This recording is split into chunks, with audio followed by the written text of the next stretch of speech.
Hey, what's up everybody? I just got back from Capcom Cup. I have not had a chance to watch the new Project L footage yet, but I did see like some of the news, like the name and stuff like that. So let's take a look at the video, see what's going on, so that I can catch a fat nap and then wake up and do some more Capcom Cup tomorrow and see what's going on with all the news. Executive producer of Riot's upcoming Hey, 2v2 tag fighter, 2XKO. T Cannon. We've got a few things to catch you up on. Whoa. This stage is cool, and the music's cool too. This is not the music for this stage or the Ionia stage. It's cooler. There it is, the name. We finally have a name. Project L is now 2XKO. This year, we're entering a new phase of development. Our dev team has grown significantly since we last talked, and things are really ramping up. All right, 2XKO. Did any human being expect that? I did a thing on Twitter where I was like, hey, what do you guys think? Like, what do you think the name's gonna be? Runeterra Rumble or Legends of Fighters or like, you know, various other things. So 2XKO is very interesting. I don't know why they went with that. I think like literally every person's response was just like, huh? Somebody's job is to name the video game, and they must have had some compelling reason to name it. But for me, I don't know why it's called that. I'm so confused. I mean, there's two characters and they both have to get KO'd, but is it supposed to be like 2 times KO, double KO, or is it just 2x KO? Like, I don't know. I have no idea why it's called this. It's really funny. People call it Dos Equis, which I think is honestly the sickest name. Maybe they'll explain at some other point why it's called that. Overall, we're building an always evolving fighting game for the FGC, and there's so much to be excited for. The lady. Okay, I do have some insight on this character. Thanks to Jam Crofts, he asked, hey, for all of us like playtest gamers who went and played the game early before EVO last year, you guys may remember that. Alawi was in the playable build there. Are we allowed to mention in our content that she was playable when we went and tried the game? So thanks to him for asking, and Riot immediately was like, go for it, which I thought was really awesome. I really appreciate that they're letting us chit chat about stuff, and I'll talk about her in a second. There's also a lot we still have to figure out, and so that's where we're gonna need your help. Damn, she's so cool. She looks awesome. I have to say, visually very cool. Last fall, we brought the game to EVO to get your feedback, and we're extremely grateful for all the time and support you gave us there. Since then, we've continued talking directly with the fighting game community all over the world. In 2024, we want to take that community focus to the next level and give you all more opportunities to play the game and give us feedback. So, you're going to see us pop up with a playable demo in a bunch of places across the world. As a reminder, we'll be at EVO Japan in April. Yeah, I'll be there. If you're attending, I don't even have a job. I'm just going to play the game. We won't just be looking at major events, so keep an eye out for more announcements soon. Did you hear that? That means they're going to bring it to my house and let me play it all the time. I'm curious what they have in mind. I'm assuming like they brought it to, I saw South America not that long ago. They're bringing it to Japan now. Like obviously the game's far away from being finished and it has things that people want to change and stuff. But I think most people are just happy to get their hands on it and try it and play the video game. So for those of you that can't make it in person, the team will be sharing some of our development plans online to get your perspective. So follow the new 2XKO channels and keep in touch. Nice. You're going to see a lot more of us this year.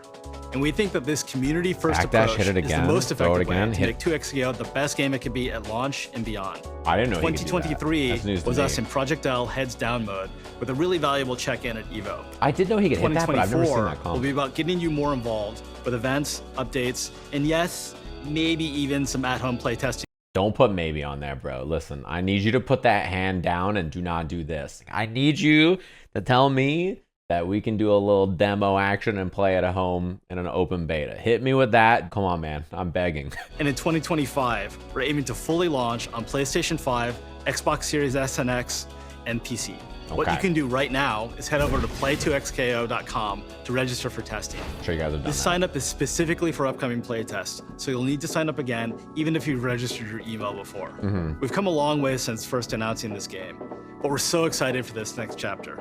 Thanks for watching, and talk to you soon. Okay. Nice. Go sign up for the playtest. Cool. Name, confused. Playtesting, very down.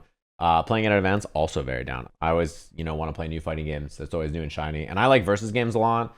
And that is one of those things where, like, there hasn't been a new one on the market that's been there to grip me in a while. I was playing a lot of Dragon Ball Rollback when that was out. But yeah, I really want to play some more versus game stuff. Other things. So we saw some Malawi footage in this. And then I know that there's also they posted a little gameplay stinger thing on Twitter as well, which is very dope. She got revealed 2 EVOs ago.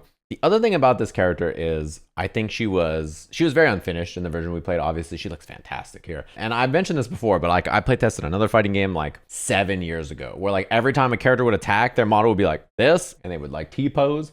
and then they go back to this. And that was like all their animations. And you know, really when you're working with work in progress stuff, you have to understand that things are not done. They're not moving the same. They're not doing the same kind of stuff. It's not quite the same. So our experience with her was early. I will say that to me, the characters that I was most interested in the build were the two I played, the Evo characters, right? And then probably her. I think she was an archetype that I think a lot of people like.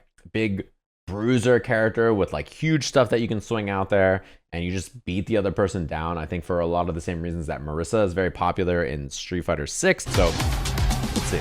She got a big old dunk move. Look at that across the wall. This is a level 1 super, I assume. Oh, this one is so short. Okay, let's go back to the other one. There's so much to be excited. Big jump in. There's also Slam dunk arena into the assist. And so that's where we're gonna need big her. Charge move after.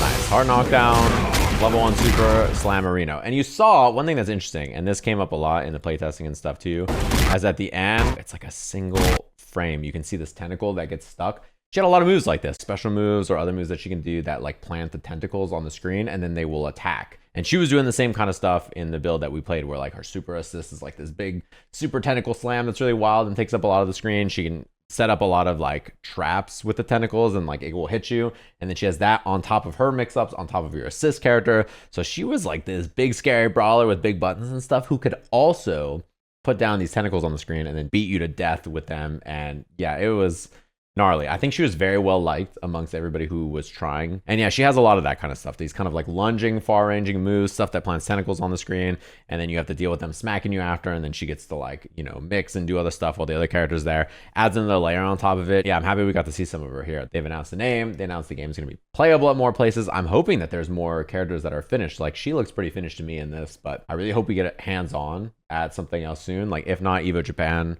whenever the next time the game's going to be playable offline, I would love to try some more characters. It'd be super dope because it's like a versus game, right? You want a lot of characters in the launch roster. You want people to like, you know, have a lot of stuff to dig into. We want to get some more stuff playable out there. It'd be really nice. 2025 doesn't surprise me, but I really hope that there's like betas or things that we can all play this year. I really hope everybody at home gets to try it because like when you get to go try a fighting game in person, it's really unlikely that you try a game for the first time and you're like, wow, that was whack. It's almost always really fun, right? And so to me, the real value is like once you get to sit down with it and everybody gets to try it for a little while and get their hands on it and get a feel for it, you can really get a sense of how much you enjoy it rather than like a very short experience, like having fun, just like hitting some buttons at a convention or something. It's very different than when you're playing it for an extended amount of time at home or something like that. So I'm going to be going to Evo Japan just because I figure why not? And I will definitely go try to play this. If they will have me at the booth, I will happily go and record whatever I can for you gamers, like whatever's finished. Or if they tell me to scram, they tell me to scram. And I'll just get back in with a fake mustache. I'd say fake nose, but I'm already most of the way there. So I'll just like show up incognito, put a hat on, try to be like Maja-san and just keep getting back in line and playing the game. But it's really cool to see the news. Like I'm really happy that the game is moving and grooving and that it actually exists. Like it's out for us to talk about and see, and it has a name, even if I don't understand the name. So if you have any questions or you want to say anything, drop them in the YouTube comments and I'll read them. And then I'll probably talk about those when I'm watching Capcom Cup Finals from home this weekend, since I'm working Thursday and Friday, and then the rest I'll be restreaming at home. So come say what up. We'll talk about, I was going to call it Project L, but it's not Project L anymore. It's Dos Equis KO, 2X KO. What do you think about Big Lady on campus? What do you think about all the other characters, the release date, the name, all that kind of stuff? I'm very curious what you all think. But yeah, I'm going to go hang out with my cats and sleep. Thanks, gamers, for checking out. Oh, God. Thanks, gamers, for checking out the video. I'm very tired. I'm going to go sleep and get some food now. Bye. Catch you guys later. Peace.